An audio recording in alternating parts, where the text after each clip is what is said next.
But Stephen Covey was the one that turned me on to something called the divine conscience. He tells a story of a man who is actually a friend of his. And this friend had, it sounds like, I don't know, his parents had some issues.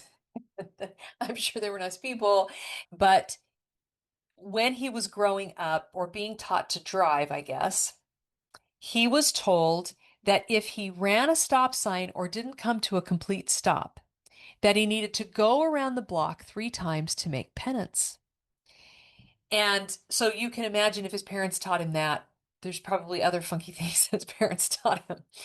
But the point was that it was this weird behavior that he felt like he needed to engage in because it had kind of been like beaten into him, like this big deal had been made growing up that if you ran a stop sign, you had to make penance.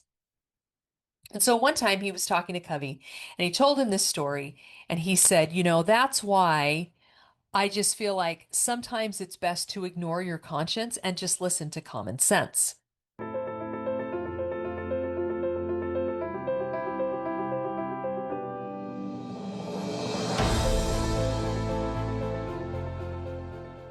I don't know if Covey already had the concept of the two consciences at that point, or if it developed as a consequence of thinking about this man's experience and other people's experiences. But then Covey went on to teach this concept of the two consciences, which has been one of the most helpful things I have ever learned. And I thought I would just touch on it today. I'll go into more depth in it in the chapter in my book, which will come out in the next few months and you can read it for yourself. But for today, I just wanted to familiarize you with this idea because it's so insanely helpful. So if you look up the term social conscience, what you get is consciousness or social consciousness. And it's this popular idea that we should, and it's not a bad idea, but that we should care about our society and we should try to right the wrongs in our society and correct it and make amends for the poor and the needy and all those who struggle, which is great, which is a great thing to do. But it's not what I'm talking about. It's not what Covey is talking about. He's talking about something different. It's not talking about righting the wrongs of society. So Covey talked about a social conscience and a divine conscience. And the story of this man going around the block 3 times, there are dozens of stories that we could tell like this. And if you think about it for a minute, you'll probably think of some in your own life. And what he's saying in this example is that needing to go around the block 3 times was a manifestation of what Covey would call his social conscience. So society had taught him this weird habit. His family, his social environment had taught him to do something that was just completely unnecessary. Whereas his common sense, or what Covey calls his divine conscience, overruled that nonsensical behavior and helped him know you actually don't need to do that.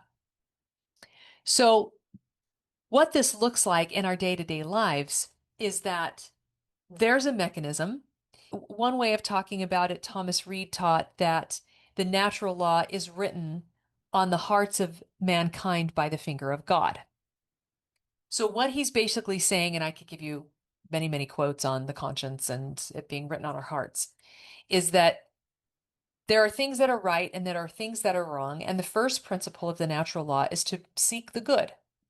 And so we know that by our very nature. It's the fabric of what we are as human beings. We know there's a right, we know there's a wrong, we know that we should pursue what's right. And we also have a pretty decent sense, even as young children, of what that right and wrong is. Even when the social environment that children are in is unhealthy, they often can see through that and understand that things are wrong in their home or they're being taught wrong things because this intuitive sense of right and wrong is so built in. And Covey calls it divine because it comes from God, from a higher power, from somewhere outside of us. It leads us to light, to goodness, to truth, to beauty, to what we ought to be doing and what we ought to not be doing that is best for us individually and as a society. If we listen to that, if we get attuned with it, then our life goes better. Anyone will tell you that when they got serious about listening to their conscience, their life went better. The social conscience is how we are trained. It is what we're taught as children, but it's also bigger than that.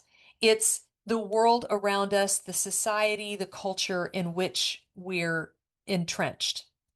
And that social conscience, the collective ideas of right and wrong, if you think of conscience as the mechanism by which you discern what's true, by which you know what's right and wrong, and you know how to behave in the world, then you can see that the divine conscience would be the things that are truly, intrinsically, objectively right and wrong, good and true and beautiful, that you should comply with, and that the social conscience is just wherever society is at. Society has its own idea of what is right and wrong, and what is good and true and beautiful, and how we ought to behave. And if you know your history at all, you can see that the social conscience shifts. It changes over time. So these two consciences are always at battle in our mind. It's a little bit like the imagery of the devil and the angel on our shoulders, right? We're listening to one or the other, and it's a real battle. When the divine conscience is out of sync with the social conscience, it causes internal struggle and turmoil. And the wider that gap becomes, the more difficult it is to find your way morally. It becomes more and more difficult to actually discern the truth. And so the solution, as Stephen Covey teaches it, is to educate the divine conscience, to become more and more attuned to what is intrinsically and objectively real and true and right, and to listen when your conscience tells you not to do something or to do something.